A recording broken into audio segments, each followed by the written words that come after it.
ও আল্লাহ আমি কি করবো? একটা বার মাফ করেন ভাই। ও ভাই আমি দিতে ভাই এই রোডে আমার হাত জীবনে দেখো না ভাই, আমি কিস্তি উড়াই কেমনে করবো। মা আমার চাল কেনার মতো পয়সা নেই, আমি ধরবো না তুমি করতে নি।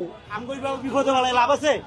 আইনের লোকেরা যদি প্রথম থেকে না দেয় যাইতে আমরা যাইতে পারি কর। ও ভাই একটু ভাই ভিডিও করে দাও ভাই। আমার ও ভাই ও ভাই আমি বললাম না গায়া ওরা রাম রে ও মোর আল্লাহ গো, ও আমার আল্লাহ গো, আমি আল্লাহ আল্লাহ গো কিস্তি উড়ে রেখেছি। আল্লাহ কি করবো? ও আল্লাহ আমি কি করবো? একটা বার মাফ করেন ভাই। ও ভাই আমি দিতে ভাই এই রোডে আমার হাত জীবনে দেখো না ভাই, আমি কিস্তি উড়াই কেমনে করবো।